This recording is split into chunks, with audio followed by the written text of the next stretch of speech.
Hello everyone, welcome to Vidyashree academy. I hope you are doing well. हम important question की series discuss कर रहे थे, तो इसके पहले बहुत सारे वीडियो अपलोड कर दिए हैं, आप पहले वो देख लीजिएगा। पार्ट 1, पार्ट 2, पार्ट 3 करके है। सभी प्रतियोगी परीक्षाओं के लिए इम्पॉर्टेंट क्वेश्चन की सीरीज़, आप उसे ज़रूर देखिएगा। बहुत ही महत्वपूर्ण प्रश्न है।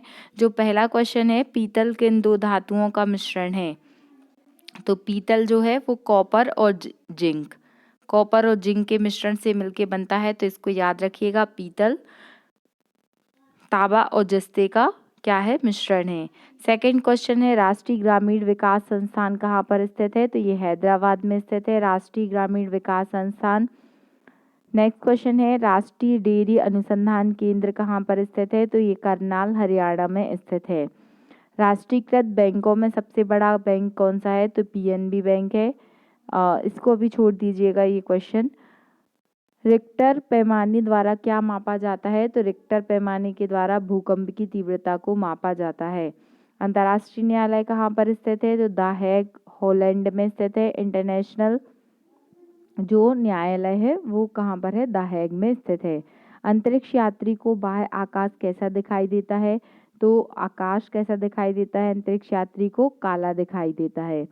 पृथ्वी का एकमात्र प्राकृतिक उपग्रह कौन सा है? तो वो है चंद्रमा।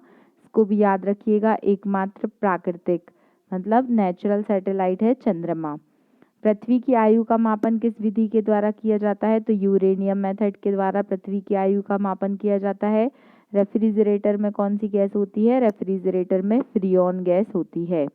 रेबीज के टीके का आविष्कार किसने किया था? लुईस पास्चर ने किया था। मोस्ट इंपॉर्टेंट क्वेश्चन, बहुत सारे एग्जाम में पूछा गया है। अंतर्राष्ट्रीय ओलंपिक समिति का मुख्यालय कहाँ पर स्थित है? तो ये लोसाने में स्थित है। ये प्रश्न भी आ चुका है। फिर ये वही क्वेश्चन रिपीट हुआ है, पेनिसिलिन की खोज किसने की थी? तो अलेक्जेंडर फ्लेमिंग ने क्या की थी? पेनिसिलिन की खोज की थी। पेसमेकर का संबंध किस अंग से है? तो पेसमेकर का संबंध हृदय से है। इसको भी याद रखिएगा। प्रकृति में पाया जाने वाला कठोरतम पदार्थ कौन सा है? तो हीरा। हीरा जो है डायमंड, वो बहुत ही अधिक कठोर होता है। प्रकृति में पाया जाने वाला सबसे कठोरतम धातु होती है हीरा। फिर आरबीसी का जीवन काल कितना होता है? तो 120 दिन होता है, याद रखिएगा। और जो डब्ल्यूबीसी होती है उसका जीवन काल बहुत कम होता है। आरबीसी का फुल फॉर्म क्या होता है? Red blood corpuscles. और डब्ल्यूबीसी का फुल फॉर्म क्या होता है? White blood corpuscles. फिर अमरकंटक से किस नदी का उद्गम होता है? तो मां नर्मदा अमरकंटक की पुष्पराजगढ़ तहसील से निकलती हैं, ये याद रखिएगा। और मध्य प्रदेश की जीवन रेखा किसे कहा जाता है? नर्मदा नदी को कहा जाता है। अमरावती बौद्ध स्तूप कहाँ पर स्थित है? तो ये है आंध्र प्रदेश में स्थित है। प्रथम राजीव गांधी राष्ट्रीय सद्भावना पुरस्कार किसे दिया गया था? तो मदर टेरेसा जी को दिया गया था। मदर टेरेसा को नोबेल प्राइज भी मिल चुका है, याद रखिएगा। प्रथम लोकसभा अध्यक्ष कौन थे? जी वी मावलंकर। इनका नाम भी याद रखिएगा। जो प्रथम लोकसभा अध्यक्ष थे वो थे जी वी मावलंकर। फिर यूटीआई बैंक वर्तमान में किस नाम से जाना जाता है? तो जो एक्सिस बैंक वर्तमान में जाना जाता है, इसी का पुराना नाम यूटीआई बैंक था। यूनियन पब्लिक सर्विस कमीशन की प्रथम अध्यक्ष कौन थी? तो जो यूपीएससी के चेयरमैन है उसको ऐसा याद कर लीजिए कि जो प्रथम महिला चेयरमैन थी वो रोज मिलियन में कमाती थी, मतलब रोज मिलियन मैथ्यू उनका नाम था। जो यूपीएससी के चेयरमैन थी, वर्तमान में यूपीएससी के चेयरमैन कौन है? तो जो मनोज सोनी जी हैं वो वर्तमान में यूपीएससी के चेयरमैन हैं। जनरल किस सेना का एक अधिकारी पद होता है? तो जो थल सेना होती है उसका अधिकारी जो होते हैं वो जनरल के नाम से जाने जाते हैं, मतलब उनका पद का जो रैंक होता है वो जनरल होता है। जय जवान जय किसान का नारा किसने दिया था? तो लाल बहादुर शास्त्री जी ने जय जवान जय किसान का नारा दिया था। याद रखिएगा, देखिए जय जवान जय किसान ये तो चलिए अब पता है आपको, लाल बहादुर शास्त्री ने दिया था, लेकिन इसमें जय विज्ञान किसने जोड़ा था? तो इसमें जो जय विज्ञान जोड़ा था वो किसने जोड़ा था? वो अटल बिहारी जी ने जोड़ा था, अटल बिहारी वाजपेयी। और अभी जो वर्तमान में गवर्नमेंट है मोदी जी की, तो उसमें जोड़ा गया है जय अनुसंधान। इस तरीके से ये जो सेंटेंस है ये अपडेट हुआ है, तो थोड़ा याद रखिएगा कि किसने कौन सी चीज़ जोड़ी है। फिर नेट वेस्ट ट्रॉफी का संबंध किस खेल से है, तो ये क्रिकेट से रिलेटेड है। जो रणजी ट्रॉफी है ये भी क्रिकेट से रिलेटेड है। जो विजय हजारे ट्रॉफी है ये भी क्रिकेट से रिलेटेड है। और यदि आपसे पूछा जाता है कि संतोष ट्रॉफी का संबंध किससे है, तो संतोष ट्रॉफी का संबंध फुटबॉल से है। जो डूरंड कप है उसका संबंध भी फुटबॉल से है। अगर बैडमिंटन से रिलेटेड बात की जाए तो जो उबेर कप है और थॉमस कप है, इनका संबंध किससे है, इनका संबंध बैडमिंटन से है। नेताजी नेताजी किस महापुरुष को कहा जाता था, तो नेताजी सुभाष चंद्र बोस को कहा जाता था। सुभाष चंद्र बोस जी ने 1938 में हरिपुरा अधिवेशन की अध्यक्षता की थी। 1939 में त्रिपुरी सेशन में कांग्रेस की अध्यक्षता की थी। फिर उसके बाद जब 1939 में पट्टाभी सीतारामैया जी के साथ विवाद हुआ था तो उन्होंने कांग्रेस छोड़ दी थी और फिर 1939 में क्या की थी, फॉरवर्ड ब्लॉक की स्थापना की थी। राजस्थान में स्थित जो दिलवाड़ा के मंदिर हैं वो किस धर्म से संबंधित हैं, तो वो जैन धर्म से संबंधित हैं। राजस्थान में माउंट आबू है, वहाँ पर ये मंदिर बहुत ही सुंदर मंदिर है और जैन धर्म की बहुत ही आस्था के प्रतीक है।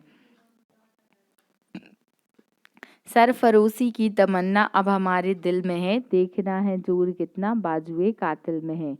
ये कथन राम प्रसाद बिस्मिल जी का था, याद रखिएगा। राम प्रसाद बिस्मिल जी और शहीद आजम भगत सिंह, ये बहुत ही महान जो थे वो स्वतंत्रता सेनानी थे, इनका याद रखिएगा नाम। फिर स्वतंत्रता मेरा जन्मसिद्ध अधिकार है और मैं किसी भी हालत में इसे लेकर रहूंगा, ये कथन था लोकमान्य बाल गंगाधर तिलक जी का, जो लाल बाल पाल में से एक थे और जो गरम दल थे उसके प्रमुख नेता थे, तो इनको भी याद रखना है। फिर जो सिर्फ महत्वपूर्ण क्वेश्चन ही हम डिस्कस करेंगे। जो पंडित हरिप्रसाद चौरसिया हैं वो कौन सा वाद्य यंत्र बजाते हैं, तो बांसुरी वादक हैं पंडित हरिप्रसाद चौरसिया। पंकज अडवाणी कौन सा खेल खेलते हैं, तो बिलियर्ड्स खेलते हैं, सभी जानते हैं आप। राष्ट्रीय गान के गाने की अवधि क्या होती है, 52 सेकंड होती है। राष्ट्रपति को शपथ कौन दिलाता है, तो राष्ट्रपति जी को शपथ जो CGI होते हैं, चीफ जस्टिस ऑफ इंडिया, वो दिलाते हैं। क्या आप बता सकते हैं कि वर्तमान में 50वें नंबर की CGI कौन है, तो वो है DY चंद्रचूड़, याद रखिएगा ये 50वें नंबर के CGI हैं। फिर NCERT की स्थापना कब हुई, 1961 में हुई थी और NCERT का फुल फॉर्म आपको कमेंट बॉक्स में लिखकर बताना है। फिर RBI के नियमों के अनुसार जो चेक या बैंक का ड्राफ्ट होता है उसकी वैधता कितने समय तक होती है, 3 मंथ तक होती है, इसको भी याद रखिएगा। फिर पशुओं में मिल्क फीवर एक बीमारी होती है, तो वो किसकी कमी के कारण होती है, तो वो कैल्शियम की कमी के कारण होती है। कैल्शियम का क्या रोल होता है, तो कैल्शियम के कारण ही हमारी जो हड्डियां होती हैं वो कैसी होती है, मजबूत होती हैं।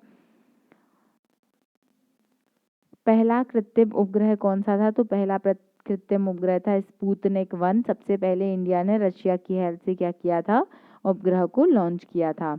पीलिया किस अंग का रोग है, तो पीलिया यकृत या लिवर का जो होता है वो अंग से रिलेटेड होता है। इसमें क्या होता है, जो लिवर होता है वो कमजोर हो जाता है। पुराणों के अनुसार किसका रथ जो था वो 7 घोड़ों का था, तो जो सूर्य भगवान का रथ था उसमें 7 घोड़े थे, इसको याद रखिएगा। राष्ट्रीय पंचायत कहाँ की संसद को कहा जाता है, तो राष्ट्रीय पंचायत नेपाल की संसद को कहा जाता है। फिर नीडी का फुल फॉर्म क्या होता है, national environmental research institute. Needy का हेडक्वार्टर कहाँ पर स्थित है, तो ये नागपुर में स्थित है। ये मोस्ट इंपॉर्टेंट क्वेश्चन है, UPSC में भी आ चुका है। फिर रिजर्व बैंक ऑफ इंडिया का मुख्यालय कहाँ पर स्थित है, तो RBI का मुख्यालय मुंबई में स्थित है। RBI की स्थापना कब हुई थी, तो 1934 के एक्ट के तहत RBI की स्थापना 1935 में हुई थी। RBI को बैंकों का बैंक कहा जाता है और रिजर्व बैंक ऑफ इंडिया भी RBI कहलाता है।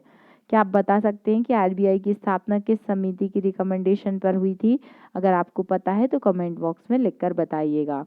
और RBI के वर्तमान में हेड कौन है, तो शक्तिकांत दास, इनका नाम भी आपको याद रखना है। शक्तिकांत दास हैं जो RBI के वर्तमान में हेड हैं। राष्ट्रीय ओलंपिक समिति का मुख्यालय कहाँ पर स्थित है, तो ये लुसाने स्विट्जरलैंड में स्थित है। अंतिम मुगल शासक बहादुर शाह जफर की मृत्यु कहाँ हुई थी? रंगून में हुई थी। याद रखिएगा, रंगून में उनको गिरफ्तार करके रखा गया था।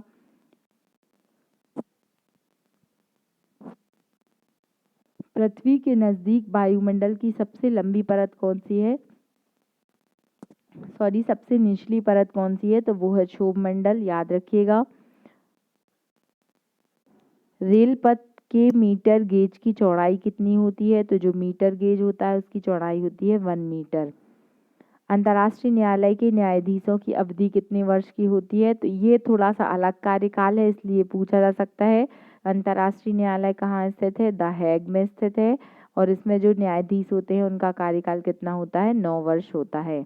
अंतर्राष्ट्रीय न्यायालय में न्यायाधीश बनने वाले प्रथम व्यक्ति कौन थे? प्रथम भारतीय व्यक्ति कौन थे जो अंतर्राष्ट्रीय न्यायालय में एज अ न्यायाधीश बने थे? वो थे नागेंद्र शाह। इनका नाम याद रखिएगा। पैगंबर हजरत मोहम्मद साहब जी का जन्म कब हुआ था? तो ये हुआ था 570 ईस्वी में। पेनाल्टी कॉर्नर ये पढ़ चुके हैं, हॉकी से रिलेटेड है। प्रथम एशियाई खेल कब हुए थे? तो ये 1951 में नई दिल्ली में हुए थे, जिसमें भारत का प्रदर्शन काफ़ी अच्छा था। याद रखिएगा ये क्वेश्चन। प्रथम एशियाई खेल 1951 में नई दिल्ली में हुए थे। लाला लाजपत राय के प्रयासों से कौन से बैंक की स्थापना हुई थी? तो जो पीएनबी है, तो पीएनबी की स्थापना का श्रेय किसे मिलता है? तो लाला लाजपत राय जी को मिलता है। लिटिल अमेरिका के नाम से कौन सा महाद्वीप? लिटिल अमेरिका कौन से महाद्वीप में स्थित है? तो ये अंटार्कटिका में स्थित है। याद रखिएगा, नाम लिटिल अमेरिका है लेकिन ये अंटार्कटिका में स्थित है। अमीबा में कुल कितने सेल होते हैं? तो अमीबा कैसा होता है? यूनिसेलुलर। यूनिसेलुलर मतलब एक सेल वाला जीव होता है जो सारे काम अपने एक ही सेल द्वारा करता है। अमृतसर शहर की स्थापना किसने की थी? तो ये की थी गुरु रामदास ने। देखिए, मैं मान रही हूँ कि ये थोड़ा स्पीड में पढ़ रहे हैं हम, लेकिन ये वन लाइनर फैक्ट हैं और इसको आपको बस एक बार पढ़ना है तो फिर आपको याद हो जाएगा। इन सब का, चाहे वो सेल का हो या साइंस के क्वेश्चन हो, उन सब का एक्सप्लेनेशन मैंने अपने पुराने वीडियोस में आराम से बताया है। तो आप पहले थ्योरेटिकल वीडियोस देख लीजिए, फिर ये एमसीक्यू वाले वीडियोस देखिएगा। ये सारे क्वेश्चन किसी न किसी एग्ज़ाम में पूछे गए हैं। ये हम इसीलिए महत्वपूर्ण क्वेश्चन की सीरीज़ कर रहे हैं क्योंकि यही क्वेश्चन भी आपके पेपर में आ सकते हैं। फर्स्ट वर्ल्ड वॉर का टाइम क्या था? तो 1914 से 1918 तक प्रथम विश्व युद्ध चला था। प्रथम हृदय प्रत्यारोपण मतलब जो फर्स्ट हार्ट ट्रांसप्लांटेशन हुआ था वो कौन सा हुआ था? तो वो डॉक्टर क्रिश्चियन बर्नार्ड थे, साउथ अफ्रीका में हुआ था प्रथम हृदय प्रत्यारोपण। यूनेस्को का मुख्यालय कहाँ पर स्थित है? तो यूनेस्को का मुख्यालय पेरिस में स्थित है। यूरो मुद्रा का चलन कब से प्रारंभ हुआ? 2002 से यूरो मुद्रा चल रही है। और जो एसडीआर है, स्पेशल ड्राइंग राइट, जो आईएमएफ की करेंसी होती है, इंटरनेशनल मॉनिटरिंग फंड की, उसमें भी यूरो होता है। जय हिंद का नारा किसने दिया था? तो जय हिंद का नारा किसने दिया था? सुभाष चंद्र बोस जी ने दिया था। और सुभाष चंद्र बोस जी ने ही कहा था कि तुम मुझे खून दो, मैं तुम्हें आज़ादी दूंगा। करो मरो का नारा किसने दिया था? तो करो मरो का नारा 1942 में भारत छोड़ो आंदोलन के तहत महात्मा गांधी जी ने दिया था। याद रखिएगा। और आराम हराम है का नारा किसने दिया था? तो वो पंडित जवाहरलाल नेहरू जी ने दिया था। नेताजी सुभाष चंद्र बोस खेल संस्थान कहाँ पर स्थित है? तो ये पटियाला में स्थित है। याद रखिएगा इसको। जब नेत्रदान किया जाता है तो कौन सा पार्ट दान में दिया जाता है? जो आंखों के अंदर कॉर्निया होता है, तो जो कॉर्निया वाला पार्ट होता है वो क्या किया जाता है? दान में दिया जाता है। और जो आंखों के अंदर जो भी इमेज बनती है, जो आंख होती है, तो आंख के अंदर जो भी इमेज बनती है, जब भी हम कोई चीज़ देखते हैं तो जो इमेज बनती है वो किस में बनती है? तो वो रेटिना में बनती है। ये प्रश्न भी पूछा जाता है, इसको याद रखिएगा। फिर राजस्थान में खेतड़ी क्यों फेमस है? तो खेतड़ी फेमस है कॉपर के लिए, इसको याद रखिएगा। कॉपर की खान है। राज्यसभा के सदस्यों का चुनाव कितनी अवधि के लिए होता है? तो राज्यसभा एक स्थायी सदन है, 6 वर्ष के लिए जो सदस्यों का चुनाव होता है। फिर हाइड्रोजन पंप किस थ्योरी पर बेस्ड है? तो ये नाभिकीय संलयन। नाभिकीय संलयन मतलब होता है न्यूक्लियर फ्यूजन। याद रखिएगा, नाभिकीय संलयन पर आधारित है। और अगर पूछा जाएगा एटॉमिक बम कैसा है, तो वो नाभिकीय विखंडन पर आधारित है। 15 अगस्त 1947 को भारत ने अपनी आज़ादी का पहला जश्न कहाँ मनाया था? तो जब भी कोई चीज़ पहली हुई थी तो वो कहाँ पर हुई थी? वेस्ट बंगाल, कोलकाता में हुई थी। इसको भी याद रखिएगा। फिर 23.5 डिग्री उत्तरी अक्षांश क्या कहलाता है? तो ये कर्क रेखा कहलाता है। वायुमंडल में सबसे अधिक गैस 78% लगभग नाइट्रोजन गैस पाई जाती है। पंचतंत्र के लेखक कौन है? तो विष्णु शर्मा जी हैं। जो वो कौन है? वो पंचतंत्र के लेखक हैं। इसको आपको याद रखना है। पंजाब केसरी के नाम से किसे जाना जाता है? तो लाला लाजपत राय को पंजाब केसरी के नाम से जाना जाता है। राष्ट्रपति के चुनाव में वोट कौन डालता है? तो जो संसद और विधानसभा के जो चुने हुए सदस्य होते हैं वो राष्ट्रपति के चुनाव में वोट डालते हैं। राष्ट्रपति को यदि इस्तीफा देना है तो वो राष्ट्रपति अपना उपराष्ट्रपति को इस्तीफा देते हैं और उपराष्ट्रपति अपना राष्ट्रपति को इस्तीफा देते हैं। याद रखिएगा। शार्क का मुख्यालय कहाँ पर स्थित है? तो ये काठमांडू में स्थित है। और शार्क का फुल फॉर्म क्या है? South Asian association for regional cooperation. याद रखिएगा। तो ये कुछ महत्वपूर्ण प्रश्न थे। आपको बहुत अच्छे से 1 से 2 बार इनको सुनना है और फिर रिवाइज करना है। तो अगर आप इस तरीके से पढ़ते जाएंगे तो आपके बहुत सारे क्वेश्चंस तैयार हो जाएंगे। आपको क्वेश्चन से ही समझ में आ रहा होगा कि कितने महत्वपूर्ण प्रश्न ये पूछे गए हैं। आपको यदि वीडियो अच्छा लग रहा है तो प्लीज़ शेयर कीजिए और अगर चैनल सब्सक्राइब नहीं किया है तो चैनल सब्सक्राइब करें। Thank you so much. जय हिंद, जय भारत। पढ़ते रहिए, खुश रहिए।